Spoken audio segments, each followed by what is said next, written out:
essa vida e essa situação nas tuas mãos, em nome de Jesus. Amém. Amém. Glórias ao Senhor. Amém.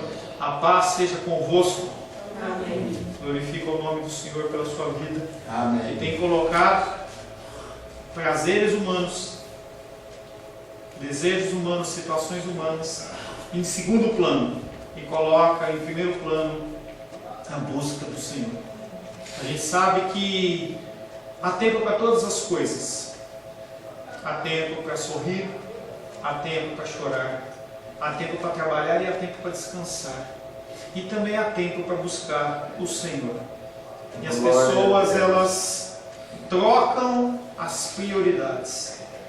E a gente tem que entender que o Senhor ele nos dá 6 dias da semana para nós fazermos o que nós quisermos. Se você procurar fazer a conta lá, 24 vezes 6, eu não vou fazer essa conta de cabeça que eu não vou acertar, mas você tem que oferecer ao Senhor um dia de adoração. E é esse dia que você está oferecendo. Não falo daqueles que não estão aqui, mas falo daqueles que estão aqui. Eu agradeço a Deus porque você tem entendido que a prioridade é, como o Sebastião falou, e me alegra a oração dele, que o Senhor possa cuidar da nossa vida espiritual. Os tempos são maus. Os tempos são maus. Falar para a Rosângela a tristeza de quando eu vi um vídeo lá da UNB que foi postado em que jovens que podiam ser nossos filhos e netos, eles cantando beijo homem, beijo mulher, eu beijo quem eu quiser, e ali a flâmula lá do GLBT lá, e isso a gente tem visto que é uma coisa que tem inundado toda uma geração. Estava com o Rosângela lá na Chapada dos Veadeiros esses 2 dias, e aí a gente viu uma moça numa outra mesa conversando com o casal, e falou assim, pois a menina tem 16 anos, ela olha no espelho, e se ela se vê homem, ela é homem. E se ela quer ser mulher, ela é mulher. E nós vivemos o fim da nossa cultura ocidental. É sério dessa maneira. A cultura, ela tende a acabar quando começa esse tipo de coisa. E você não tem que confiar em mim, mas você pode abrir livros de história seculares que falam da cultura grega, que falam da cultura babilônica, que falam da cultura romana. E você vai vendo as culturas, elas caminhando numa direção de perversão, de liberalidade, e a gente vê que a nossa geração, dos nossos filhos e dos nossos netos, elas estão nessa situação. A situação da nossa sociedade, daqui a 10, 15, 20 anos, se o Senhor não intervir, vai ser uma Sodoma e Gomorra, um caos totalmente generalizado, em que esses jovens, eles acham que eles estão tomando uma decisão de liberdade, mas eles estão perdendo totalmente uma base moral, em que lá na frente eles vão ficar totalmente perdidos. As pessoas, elas vão estar andando como se estivessem andando no escuro, no meio de uma névoa, e elas vão cair em buracos e não vão saber o que fazer. Essa é o futuro da nossa sociedade. Talvez nós contemplemos isso, infelizmente, porque a coisa está caminhando de uma maneira muito escandalosa, em que os valores morais eles são jogados fora para colocar esses valores imorais ou amorais. Imorais porque não tem moral nenhuma, amorais porque a pessoa não tem padrão. O imoral, ele olha para o moral e fala, eu não quero. O amoral, ele não tem padrão nenhum. Tudo pode, é liberado. E para isso também você não tem padrão em violência, em comportamento, em relacionamento, em nada. Tudo pode. Fim da sociedade ocidental. É isso que nós estamos caminhando. E aí você olha para uma sociedade oriental, com muçulmano e tudo mais, para esse povo começar a dominar e controlar e começar a executar aquelas leis radicais, é muito, muito fácil. Por isso que nós temos que orar. Pastor, as orações mudam as coisas? As orações mudam as coisas. Eu ia começar por bem-aventurados os mansos, mas vamos para a oração. As orações mudam as coisas, as orações mudam as coisas. Nós mudamos o coração de Deus? Não, nós não mudamos o coração de Deus. E como é que fica isso, pastor? Fica porque o Senhor, Ele se satisfaz, muitas vezes, com o sacrifício do seu povo. A gente vê isso em Jonas, eu vou citar mais para frente. Quando aquela ordem sobre a cidade de Nínive, que era uma cidade promíscua, uma cidade ruim, uma cidade má nos moldes da nossa sociedade dos dias de hoje, e Deus fala: vou destruir essa cidade. Manda o profeta Jonas. Tem toda a historinha lá de baleia e tudo mais, não é uma historinha, uma história real, mas eu digo que é tudo só uma preparação para o que vai acontecer. E quando aquele homem passa por toda a cidade pregando arrependimento para pessoas com o coração duro, aquelas pessoas se arrependem. E Deus, a palavra de Deus diz que ele se arrependeu, e a tradução é infeliz, porque Deus não se arrepende no sentido de que ele cometeu um erro e volta atrás. Não, mas aquela palavra arrependimento quer dizer que ele se satisfez com aquilo que viu no meio daquele povo. Havia um juízo, aquele povo se arrepende e ele fala para ela assim: eu estou satisfeito com o arrependimento.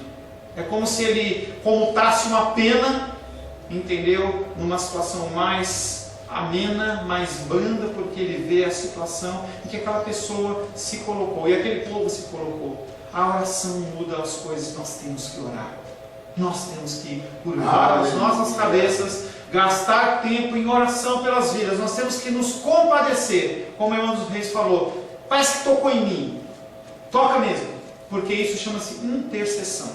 É um outro grau de oração. É uma hora que você ora por uma situação em que você não pode fazer absolutamente nada e você se compadece de uma situação. Situação semelhante à minha irmãzinha lá de São Paulo, hoje pela manhãzinha, 6h30 da manhã, ela falando de uma dificuldade dela lá, ela chorava e eu falei assim: não posso fazer nada. E aí meu coração se compadece. Os nossos corações têm que ser compadecidos. A gente tem que olhar para essas situações não como situações normais. Por isso que nós temos que orar. E aí nós temos que trabalhar em oração, em que oração é um dever que tem sido extremamente negligenciado por mim e por você. Você tem um tempo certo para você fazer comida, você tem um tempo certo para você acordar, você tem um tempo certo para você limpar a sua casa, para você arrumar as roupas. Isso é importante, mas a oração tem sido negligenciada. E a gente tem que parar, a gente tem que colocar os pingos nos is, a gente tem que colocar os tempos corretos. E a gente tem que parar de ser moloide, porque o Senhor tem colocado eu e você na terra com esse propósito, para que as situações elas possam ser amenizadas, para que o juízo ele possa ser ou postergado ou eliminado. E isso está nas minhas mãos e nas suas mãos. Situação de destruição sobre o povo de Israel.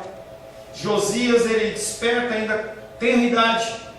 Aparece os livros da lei para ele ler. A hora que ele olha tudo aquilo, aquele padrão, e ele vê a sociedade israelita totalmente destruída, ele rasga suas vestes numa atitude de indignação e começa a agir. Nós temos que começar a fazer isso. Nós temos que, se não podemos mudar a sociedade, nós temos que ajoelhar e orar. A oração muda as coisas. Se você achar que esse Deus não te ouve, se você achar que não faz diferença nenhuma a sua vida aqui na terra, qual é a finalidade de você ser um cristão? Nós temos uma função de guerreiros nessa terra. Nós temos que pedir perdão, nós temos que agir como Jó. Nós temos que oferecer não sacrifício de animais, mas sacrifício de oração nos nossos quartos, nos nossos cômodos, colocando situações que são fora das nossas mãos. Nós temos que fazer isso. Não é só um pedido de Deus, mas é uma ordenança de Deus. É uma característica do cristão se colocar em situações de oração, e nós temos que fazer isso. O nosso novo nascimento, ele desperta isso em nós, quando o nosso espírito ele é renovado e é recriado. Só que a nossa carne milita. É difícil você acordar num friozinho, é difícil você acordar num calorzinho, é difícil em qualquer hora você levantar para orar, mas nós temos que lutar contra isso. Nós temos que, da mesma maneira que a gente tem um tempo certo para tomar um remédio, se você vai num médico e o médico fala assim: olha, você tem que tomar tal antibiótico e você tem que tomar 8, 18 e 24, você acorda à meia-noite e você para o que você está fazendo, precisa tomar seu medicamento, você tem que parar para orar. Você tem que entender a razão espiritual de você ser chamado para oração. Você precisa orar. Você precisa orar. 1 Tessalonicenses 5,17 diz para nós orarmos sem cessar. Nós já falamos disso, estou só fazendo um breve resumo. Nós temos que orar sem cessar. Deus ele tem autoridade sobre todas as coisas, isso é ponto. Quando você tiver dúvida em relação a isso, você para você analisar o seu cristianismo. Deus ele tem controle sobre todas as coisas. Todas as coisas. Nada escapa do comando do Senhor. Desde a coisa mais, a aberração maior que a sua mente pode imaginar, que a gente vê nos telejornais, até a coisa mais simples. Eu e Rosângela voltando de carro, passou o tucano, coisa linda e maravilhosa, passou 3 vezes, 1, 2, 3. Aqui a gente olha aquele animal, mesmo que de relance, a gente vê a mão do Senhor. Um bico desenhado pelas mãos do Criador. Ele controla todas as coisas.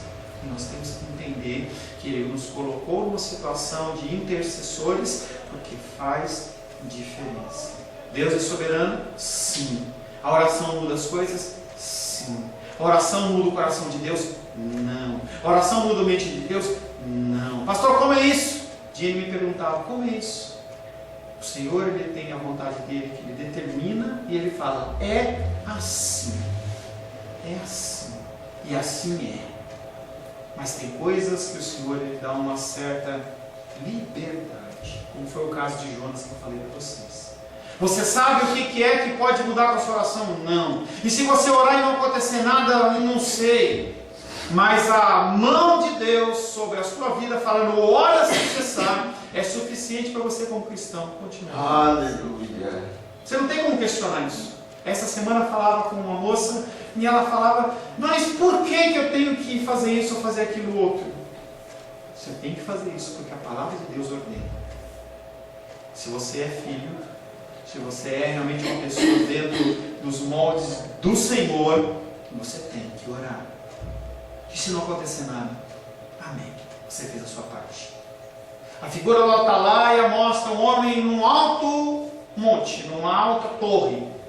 E a palavra de Deus sobre o Atalaia é, se você está num alto lugar, e você está olhando, e você vê um exército chegando, e você avisa o rei, avisa as pessoas, e as pessoas se guardam, glória a Deus, você fez a sua parte, tudo certo.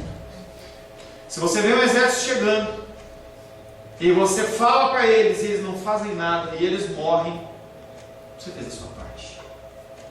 Se você vê o exército chegando, e você não fala nada, e aquelas pessoas morrem, o sangue deles é sobre a sua vida. E aí você sabe muito bem que eu estou falando sobre a oração, eu estou falando sobre a salvação das pessoas que estão à nossa volta. Pastor, o sangue deles é sobre a minha vida. Se você não falar, é sobre a sua vida. Você vai perder a sua salvação? Não. Mas vai haver um juízo sobre a sua vida. Você vai estar perante um Deus e você vai sentir uma dor enorme, mesmo que seja por um breve momento, por aquilo que você deixou de fazer. Vai ser um momento de muita angústia. Você nem vai lembrar do céu. Vai ser angústia. Porque você vai poder contemplar aquelas pessoas que estavam sob o teu controle, sobre a possibilidade de você orar ou fazer alguma coisa e você não fez absolutamente nada. Nós como cristãos, nós temos que orar. No entanto, Ele não só nos manda orar, mas também convida a que nós tornemos conhecidos os nossos pedidos. Aquele que sonda os nossos pensamentos. Aquele que antes que o nosso pensamento seja gerado ou que ele chegue à nossa boca, já conhece, Ele quer ouvir a sua voz. Ele quer ouvir a sua voz. Você poderia se ajoelhar e falar assim, não, vou ficar em silêncio, vou deixar Deus ler a minha mente. Mas isso não é relacionamento. Deus ele quer se relacionar com você. Às vezes é difícil, mas a gente tem que se esforçar em falar verbalmente. Mas Deus ele lê a mente. Não, mas Ele está falando que a gente tem que orar. Deus ele se comunica conosco através da natureza, Ele se comunica conosco através de sonhos, Ele se comunica através de uma série de coisas, através da minha vida, através da sua vida, Ele se comunica basicamente através da sua palavra, mas nós só podemos nos comunicar com o Senhor através da nossa voz. Mas o cara é mudo, é uma outra coisa. Você tem voz e é um privilégio do Senhor de que você possa cantar ao Senhor, de que você possa falar com o Senhor. Ele quer ouvir a sua voz. Aquele que criou todas as coisas, Ele quer ouvir a sua voz. Ele para o que Ele está fazendo para ouvir a tua voz. Glória a Deus. É lógico Lógico que eu estou fazendo um jogo de palavras no que ele para. Ele não vai parar assim, ele é multiforme no seu conhecimento, na sua sabedoria, mas ele está te ouvindo. A gente não consegue a atenção de um médico no posto de saúde. A gente não consegue a atenção de um juiz no judiciário. A gente não consegue a atenção de um parlamentar dentro do Congresso. Mas a gente consegue a atenção de Deus através das nossas orações. Nós lemos aí, finalizando a semana passada, Tiago capítulo 4, verso 2. Cobiçais e nada tendes, matais e invejais e nada podeis obter. Viveis a lutar e a fazer guerras, nada tendes porque não pedis. A gente não pede. Nós temos que agradecer. E eu entendo não é inveja, mas eu admiro as pessoas que mais agradecem do que pedem. Mas a palavra de Deus diz que nós temos que pedir. O que tem a ver nesse mistério de pedir? Não, pastor, eu só gosto de agradecer. Mas por que pedir? Quando você pede, você está mostrando a sua incapacidade para Deus. Você está mostrando para Deus que você é submisso a Ele de tal maneira que você fala: Deus, eu preciso disso. Seja a menor coisa, a maior coisa, a mais simples, a mais complicada, você vai a Deus. Porque quando você pede a ajuda de alguém, é porque você não tem condição de fazer mais. E Deus se agrada disso. Não que você esteja numa situação de dificuldade ou miséria, como a dos reis. Ela olha e fala assim: eu não posso fazer nada pela minha sobrinha, né? Eu não posso fazer nada. Eu vou a Deus. Você olha para Deus e fala: Deus, eu esgotei as minhas forças, eu esgotei as minhas possibilidades, a finança não resolve mais, os meus conhecimentos não resolvem mais, as pessoas que eu conheço que podem intermediar não resolvem mais. Está nas suas mãos. Jesus Cristo fala: quando você está com o fardo pesado, entrega nas minhas mãos, porque o seu fardo é pesado, mas o meu é leve.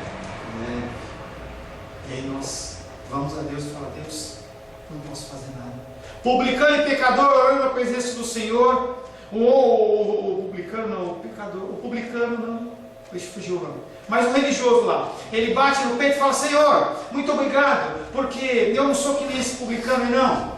Eu oro 3 vezes por semana, eu jejuo 3 vezes por semana, eu sou judeu, sou circuncidado, eu sou santo, eu congrego na igreja cristã Semente de Vida, eu venho no dominical, eu sou demais, eu sou demais, eu sou demais. Aí aquele homem pecador olha, bate no peito e fala: Senhor, misericórdia de mim, eu sou pecador. Deus espera que você vá a Ele com petições. Quando você pede algo a Deus, você está mostrando a sua dependência do Criador, e isso é bom. Isso é bom. Ele também nos diz que a oração de um justo realiza muito e ele não mente. Se tem alguém que não mente, chama-se Deus. Eu minto, você mente. A gente estava vendo uma série, eu e Rosângela, e um rapaz lá, ele era um pastor protestante, e ele estava namorando uma moça. E ela falou assim: vamos dançar. E ele fala assim: vamos dançar. E chega no dia, ele olha para ela e fala assim: olha, eu não posso dançar porque eu tenho que resolver um problema com um homem lá na igreja, um paroquiano. E ela fica muito brava, sai batendo o pé. E aí ele fica indignado, ele encontra o homem no caminho. E aí ele fala com ele e distrata o homem, vai embora. No outro dia ele vai pedir perdão e fala para aquele homem, fala assim: olha, me desculpa, porque eu te maltratei. Na verdade não tem problema com o paroquiano nenhum. O problema é que eu não sei dançar. E aquele homem olha para o pastor e fala assim: eu não sabia que você mentia, que homens como você, homens de Deus, mentiam. Porque ele ficou sem graça no filme. Nós mentimos, eu minto, você mente. Mas Deus não mente. E ele está falando, Tiago 5,16. Abre aí. Tiago capítulo 5, verso 16. Você não fala assim: não, o pastor Paulo está falando. Vamos ver o que Deus fala através do apóstolo Tiago.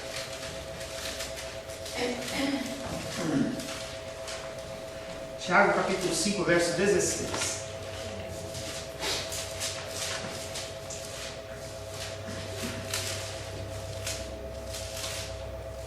Irmã dos Reis, lê para a gente, por gentileza.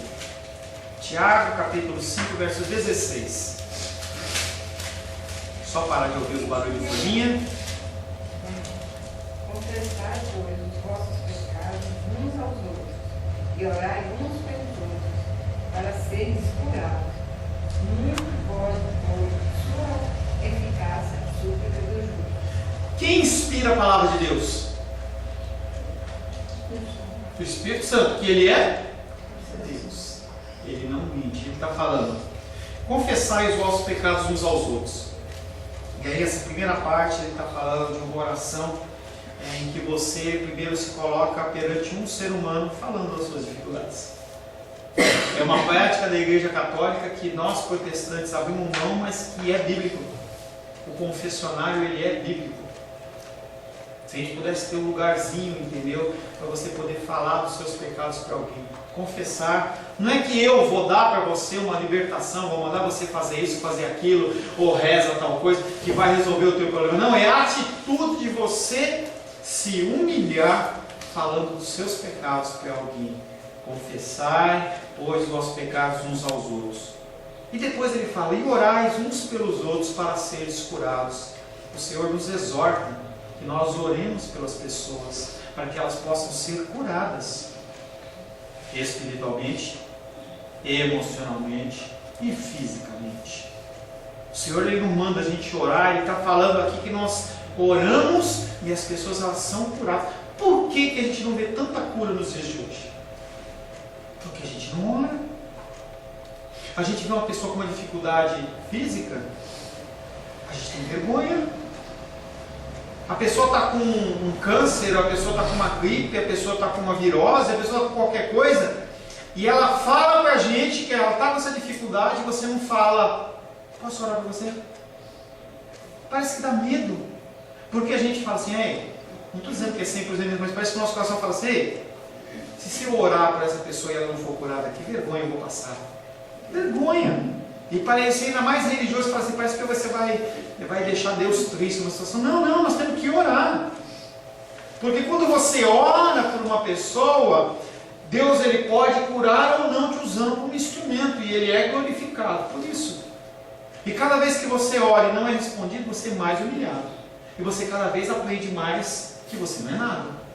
Mas Ele fala que nós temos que orar um pelos outros para sermos curados. E aí no finalzinho ele fala: muito pode por sua eficácia a súplica do justo. Você é justo? Você é justo? Sou justificado. Perfeito, já aprendeu o recado, é isso mesmo. Você em si mesmo não é nada, não é justo coisa nenhuma. Você é ruim. Eu brinco com as pessoas, eu dou risada com a Edilene, a gente senta um na frente do outro, e ela fala um negócio, ela dá risada. Quando eu exponho eu e ela, entendeu? Falando das coisas, ela dá risada, entendeu? Gente, a gente não é justo em nada, mas em Cristo a gente é. Porque quando Deus olha para mim e para você, Ele não nos vê. Porque se Ele visse, Ele nos consumiria. O fogo descia do céu, não para fazer você pular no espírito, mas para te fulminar, que nem fulminou Uzá. Uzá ele foi querer dar uma ajudinha para Deus, e aí nós seríamos fulminados. Muito pode, por sua eficácia, a súplica do justo. Eu não estou falando só súplica. Ô Senhor, ora aí e abençoa a vida da Raimunda em nome de Jesus, amém. Não, é gemer, meu. É você ali, numa situação que você vê a pessoa com dificuldade, você gemer com ela. Isso chama-se súplica. É uma oração diferente. É uma oração, parece que é uma oração melhor um pouquinho, mais fervorosa. E nós temos que parar com essa oração nossa de obrigado por tudo e amém. E você tem que colocar sentimento, tem que colocar emoção, tem que colocar o espiritual nessas orações. Porque é muito fácil quando nós olhamos e vemos os católicos, eles rezando, e a gente fala assim, é muito mecânico. Mas e a minha oração e a sua oração, que é sempre aquela mesma? É a mesma coisa. E é uma coisa que a gente tem batido com a Luísa na hora do almoço, que de vez em quando a gente pede para ela orar, e ela faz a oraçãozinha dela lá, e a gente fala assim, que oração é essa? Você tem que orar entendendo aquilo que você está fazendo. Quando eu peço para você orar pelos enfermos, peço para você orar por qualquer situação, você tem que parar um certo minuto, e eu vejo o irmão Cláudio que eu devia fazer, se ele para, a gente tem que parar para analisar o que está sendo pedido para você orar, para você entender qual que é o meandro da situação, para você orar em cima daquilo, sentindo o problema, e não simplesmente abrir a sua boca e falar. Não é esse o propósito. Vãs repetições. Você fala e não diz nada. A oração não chega no altar do Senhor porque você fala só da sua boca. Deus espera que você sinta aquela oração. Que você entenda o que está acontecendo. Se você orar o Pai Nosso, entenda o que você está falando. Pastor, eu posso orar o Pai Nosso? Claro que pode. Ore o Pai Nosso, mas ore entendendo o que está sendo falado ali. Ore sabendo o que você está falando. Ore devagar. Ore pensando nas palavras. Você não tem que orar como se você estivesse lendo um script. Você pode orar pausadamente, pensando naquilo que você vai falar. Principalmente numa oração pública, em que pessoas estão concordando. Você tem que orar de uma forma racional, para que as pessoas entendam o que você está orando e possam dizer amém. Aleluia. Confessai, pois, os vossos pecados uns aos outros e orai uns pelos outros para seres curados. Muito pode, por sua eficácia, a súplica do justo. Repetidas vezes a Bíblia diz que a oração é uma ferramenta eficiente, ela é útil e produz resultados. Mas será que Deus não sabe, sem ser lembrado, o quanto nós somos atribulados? As nossas necessidades. Será que é necessário que Ele seja movido pelas nossas orações? Será que parece que Ele está cochilando e Ele só acorda quando a gente fala? De jeito nenhum, gente. As pessoas que raciocinam dessa maneira não entenderam o propósito de nós orarmos. Quando nós oramos, não é para nós despertarmos Deus ou trazermos a Deus um conhecimento. Quando você fala para mim, que nem a vez falou para mim, eu não sabia do problema. Então, a partir de agora eu estou sabendo. Deus não é assim. As orações que nós proclamamos não são para que Deus saiba, e sim para que nós tomemos consciência da nossa nulidade e da nossa necessidade dele. As coisas que Deus permite são exatamente para isso, para que a gente possa se colocar no nosso devido lugar. É necessário que haja reconhecimento da parte dos homens, entendendo que tudo conduz ao proveito deles. Nós temos que entender que as orações que nós fazemos é para proveito nosso, não de Deus. Quando você ora, você não está aumentando o tamanho de Deus ou deixando Deus feliz. Você está se tornando mais próximo ao Senhor. Você está estabelecendo um relacionamento com o Senhor. É isso que acontece na oração. Quem recebe a bênção não é Deus, é você. Não é Deus que leva assim, agora o meu filho está falando comigo, que delícia, que coisa boa. Não, não é isso.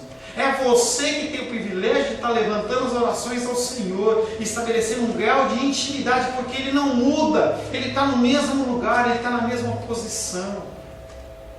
Quem se afasta dEle é você. Não é Ele que se afasta. Ele não vira as costas para você. Ele não põe a mão nos ouvidos para não te ouvir. É você que se afasta dele e você não tem mais relacionamento. As pessoas nos dias de hoje não conversam mais. As pessoas agora é só WhatsApp, é só mensagem, é só e-mail. As pessoas parecem que não conhecem nem a voz uma da outra mais. Porque tudo é WhatsApp. É tudo rápido. E as pessoas não se relacionam mais. As pessoas não olham mais nos olhos. As pessoas não pegam mais na mão. Que saudade da época da minha avó, que a gente sentava lá em Guaxupé, lá em Minas Gerais, e a gente sentava na beira da calçada lá, ou a gente andava na cidade, e a gente via aquelas cadeiras com aquelas fiozinhos de plástico laranja, amarelo, e as pessoas sentavam na cadeira e conversavam. E se não tinha como falar porque o não estava perto do telefone, ninguém morria porque não tinha o celular. E a gente fica. E a gente tem essa ferramenta de conversar com Deus. De acordo com isso, os homens de Deus, quanto mais confiantemente exaltavam os benefícios de Deus entre eles mesmos e os outros, tanto mais eram fortemente despertados à oração. Quanto mais você se relaciona, quanto mais você ouve os pecados dos outros, quanto mais você ora para as pessoas, quanto mais você lê a palavra, você vai cada vez mais crescendo no seu relacionamento com Deus. Além disso, é muito importante que, primeiro, clamemos a Deus para que o nosso coração seja aquecido com um desejo zeloso e intenso de vê-lo, amá-lo e servi-lo, enquanto nos acostumamos em cada necessidade a recorrer a Ele como nosso amparo sagrado. Você precisa orar para poder orar. Você precisa orar para ler a palavra. Gente, isso não é natural meu e seu. Não é. Nosso corpo, ele luta com isso. Agora chama você para ir num parque. Chama você para ir para um churrasco. Se hoje, nesta manhã, a gente tivesse feito um evento de churrasco, quantas pessoas a mais estariam aqui? Isso é eu e você. Nós somos seres humanos e nós parece que nós precisamos de motivação. E a nossa motivação espiritual tem que ser o Senhor. A gente tem que orar e falar: Deus, incendeia meu coração de desejo por Ti. Me ajuda a orar, Deus. Põe um desejo, me acorda de madrugada, me desperta no meio da tarde, porque a gente não está dormindo à tarde, mas a gente anda como se fosse zumbi. Desperta a minha tarde, para que eu pare para orar, para que eu pare para ler a Tua palavra, para que eu possa ser zeloso em relação às coisas concernentes ao mundo espiritual. Nós temos que orar pedindo isso para Deus. Salmo 46:1 diz: Deus é o nosso refúgio e fortaleza, socorro bem presente nas tribulações. Nós temos que clamar a Deus. Deus nos dá um coração ensinado. Deus nos dá um coração sedento.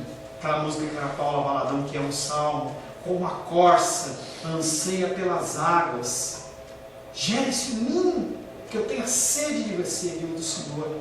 Sede. Eu e Rosângela andamos numa trilha, e aí os caras falaram assim que eram 4 quilômetros para ir, 4 para voltar. Na verdade eram 6, a gente quase morreu. Quase nós ligamos com 93 para buscar de helicóptero. Chegou uma hora que a gente não tinha líquido mais, porque a gente tomou. Ela olhou para mim e falou assim: você tomou toda a água de coco? Eu falei: achei que era para eu tomar. Ela falou: acabou! Aí ficou uma garrafinha lá que ela, com muito carinho, preparou lá com água, deixou congelar. E a gente olhava aquela pedrinha de gelo, não tinha mais água. E aquela sede. Primeira coisa, quando nós chegamos lá, colocamos a boca no bebedouro, coloquei a boca no bebedouro, glute. Sede de água. Nós temos que ter sede de Deus. E só quem gera isso é Deus. E a gente tem que pedir para Ele. Mais do que o nosso trabalho, mais do que a nossa saúde, mais do que a nossa provisão, mais do que qualquer coisa, a gente tem que pedir sede de Deus. Porque aí Ele implanta em mim, o desejo dEle, a vontade dEle. E aí nós pedimos conforme Ele quer. E aí as coisas acontecem. E quando nós vemos as coisas acontecer, parece que a gente recebe uma injeção de adrenalina, e aí a gente ora mais.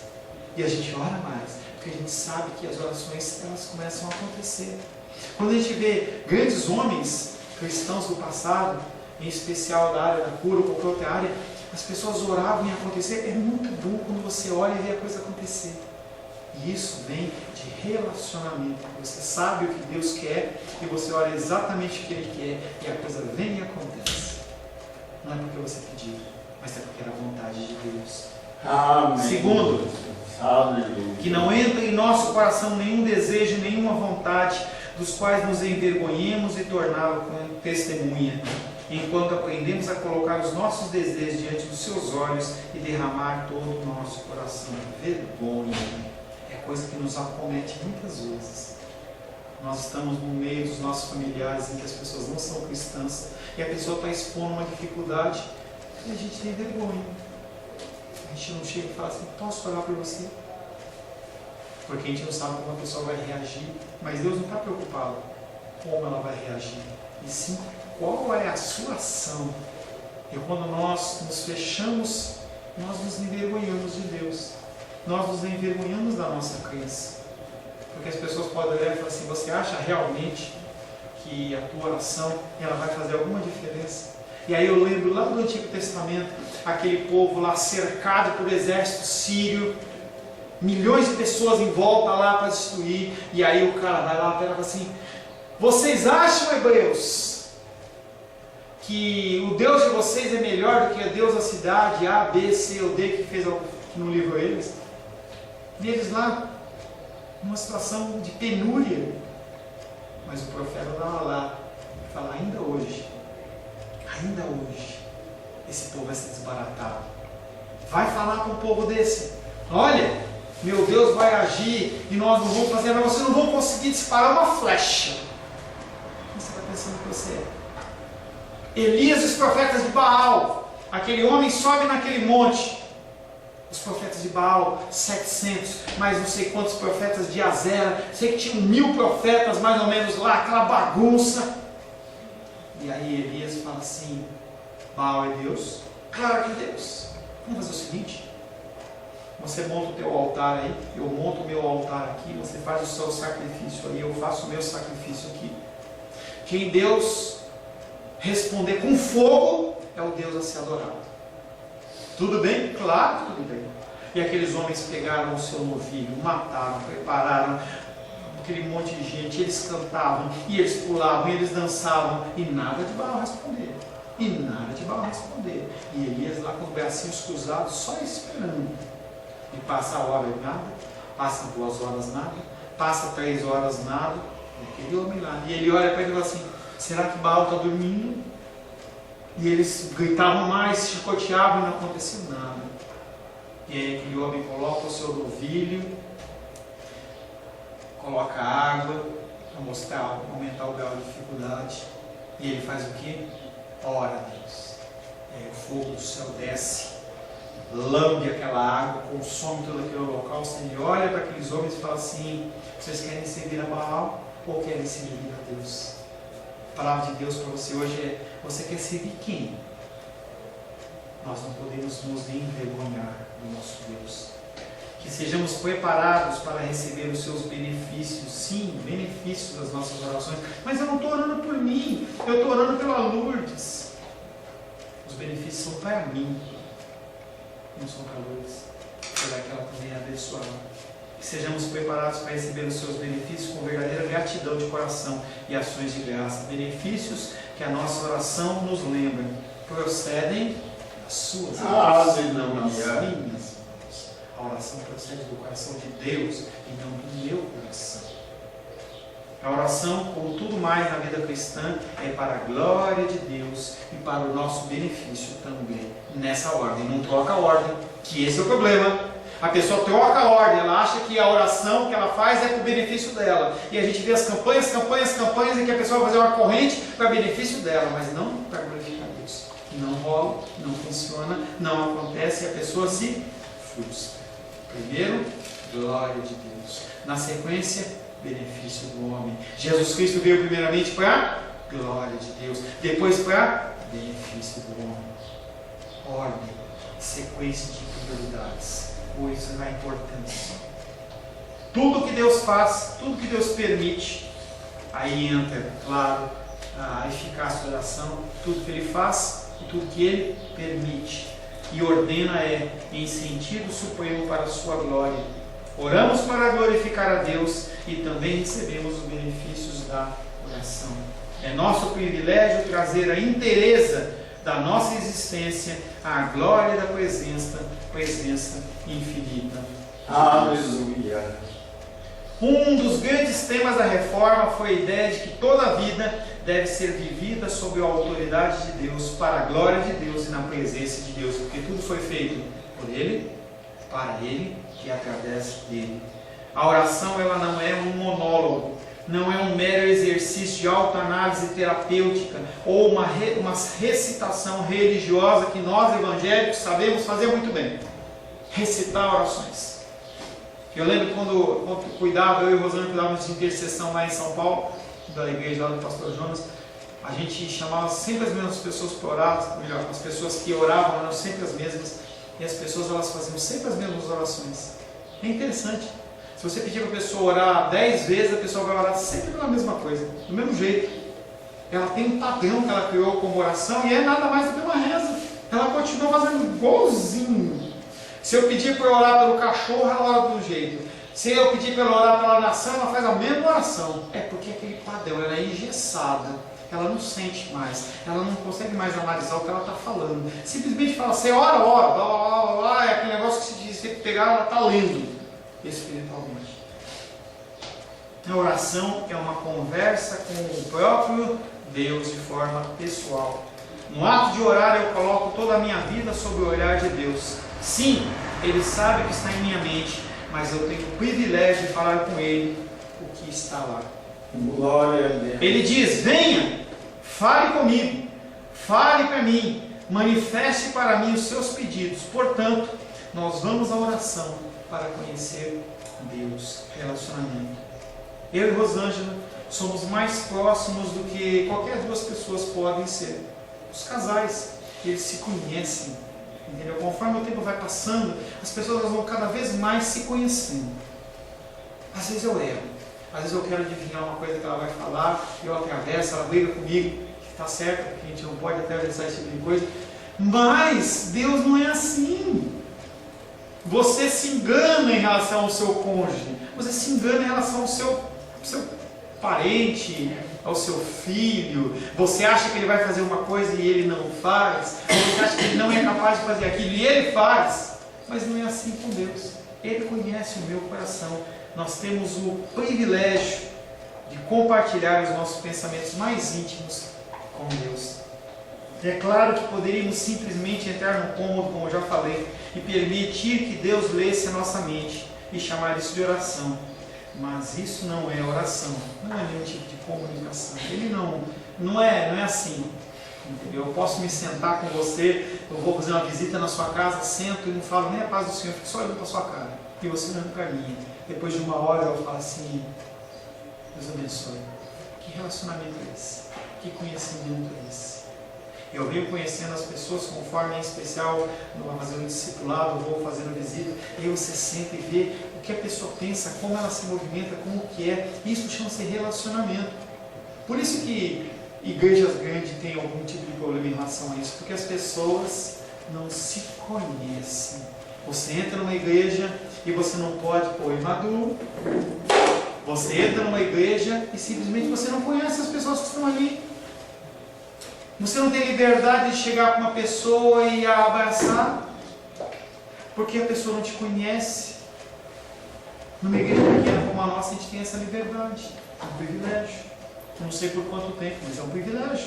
Você poder chegar e falar assim, olha, eu vi a Edilene e falou assim, ei titia, como é que tá aí? Tal. Aí a titia vai falar assim, olha, eu estou com essa dificuldade de respiração, assim, assado e tal. Compartilhar, a gente se conhecer. A liberdade, outro dia eu brinquei com o irmão Cláudio, quando ela disse, eles compraram um fogão novo, eu falei assim, quando vai ser o culto de consagração? E eles não entenderam, eu falei assim, não, no fogão, cara de pau, me convidaram para almoçar, entendeu? E eles deram risada, mas isso aí é intimidade, e que se a gente não tem isso com Deus, em que você para e você não tem tempo com o Senhor, você precisa ter um tempo com o Senhor para desenvolver essa intimidade, não dele para você, de você para ele. E você vai sabendo o que você pode falar, você vai conhecendo esse Deus, você começa a entender como Ele pensa, você começa a entender o que a palavra dele diz, e você vai conhecendo Ele, você vai se relacionando, porque Ele conhece você. A palavra de Deus diz que antes que você fosse gerado, antes que você ainda fosse uma substância informe na barriga da sua mãe, Ele já te conhecia. A gente tem que conhecer Ele. Não é Ele que tem que conhecer a gente. E é tão interessante que, em especial quando a pessoa vai ficando com uma certa idade, ela começa a repetir piadas, começa a repetir histórias, e a gente perde a paciência, a gente faz novos, a gente perde a paciência. De novo, Deus, Ele ouve você falar e Ele não fala de novo. Ele continua te ouvindo. E você vem com aquela mesma história. E você vem com aquela mesma história. Eu ouvia falar cantilena, eu nem usava esse termo, nem sei o que é. Cantilena. E aí você vem com aquela historinha repetida, e ele fala, é mesmo, meu filho? Parece que é a primeira vez que ele falou. E ele me ouve, ele te ouve. É claro que poderíamos simplesmente entrar no cômodo de oração, permitir que Deus lesse a nossa mente e chamar isso de oração. Mas isso não é comunhão e certamente não é comunicação. Somos criaturas que se comunicam primariamente por meio da fala. Oração falada é obviamente uma forma de diálogo, uma maneira de nos comunicarmos e termos comunhão com Deus. Ore para Deus, conheça esse Deus. Aleluia, glória a Deus. Deixe o seu coração se abrir para o que Ele tem a falar. Tenha um tempo na sua oração e você fique em silêncio também. Deixe Ele falar com você. Mas eu não ouço nada, pastor. Fique em silêncio. Tira uns 2, 3, 4, 5 minutinhos. Fique em silêncio. Pastor, 5 minutos, mas eu não oro nem isso. Ih, aí pegou. Separe Separe um tempo de oração na sua vida. Separe um tempo para você ouvir Deus. Eu, nas minhas orações, às vezes eu paro e falo assim, Deus, agora eu vou ficar quieto. Agora o Senhor fala. Eu confesso a vocês que eu não ouço nada. Mas traz uma paz tão grande no coração. Parece que mesmo que a gente não ouça a voz dele, dá uma paz, parece que ele preenche o nosso ser. Feche seus olhos. Senhor, em nome de Jesus, Aleluia. agradecemos a Ti, Pai, por esse primeiro período de oração. Queremos nos colocar na Tua presença, Pai, querido, no nosso coração, na nossa vida, pedindo ao Senhor que o Senhor possa nos ensinar a buscar, nos dar sede, Pai, do Senhor, nos dar sede da Tua presença, que nós possamos, Pai, querido, aprender a Te buscar nas madrugadas, a buscar nas noites, nas manhãs, que nós possamos, Pai querido, viver de contínuo na Tua presença, Pai. Te agradecemos por esse tempo, em nome de Jesus. Amém. Glória a Deus.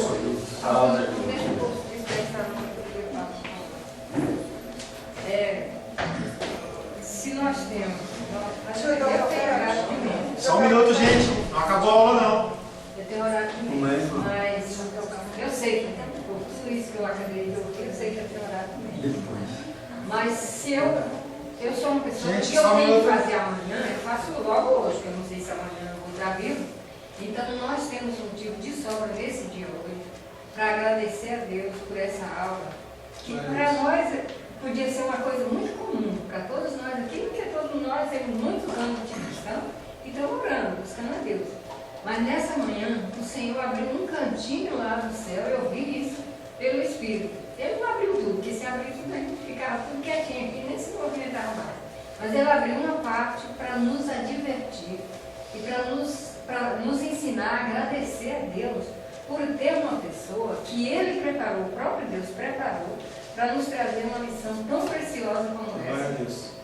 Eu sou grata, agradeço a Deus, eu não posso sair daqui sem que nós oremos ao Senhor, agradecendo pela vida do pastor Paulo e pela existência de Deus na nossa vida, que nós temos tempo para parar, para ouvir isso, porque muitas pessoas não puderam estar aqui, ou nem quiseram estar aqui. Às vezes pessoas sabem que isso aqui existe, mas não quer porque não quer. E nós, Deus nos preparou nessa manhã para ouvir essa palavra. E nós vamos agradecer a Deus pela vida do pastor Paulo. E nós vamos agradecer a Deus pelas nossas vidas, de ter aprendido uma coisa tão preciosa, que é como se Deus abrisse a minha cabeça, falando em mim, e dissesse, vou colocar isso aqui dentro da tua cabeça hoje, vê se não esquece isso. Então nós temos ou não temos motivo de sobra para agradecer. Então nós vamos orar nessa hora que ele fala Paulo, vamos nos levantar. Vamos agradecer esse Pai que preparou para nos falar nessa manhã. Senhor nosso Deus, nosso Pai, nós queremos nos prostrar diante da tua grandeza, diante da tua soberania e te agradecer, ó Deus, pela essa vida que o Senhor preparou. Eu sei que isso não é dele, isso é teu, é do teu Espírito. O teu Espírito quis nos falar nessa manhã. Eu quero te agradecer, Senhor amado, pela vida dele. E eu quero agradecer pelas nossas vidas, por estarmos aqui. Eu, para mim, aprendi muito nessa manhã. E a minha gratidão a Ti, eu não poderia deixar, Senhor, de expressar aqui agora. Senhor, continua preparando esse vaso.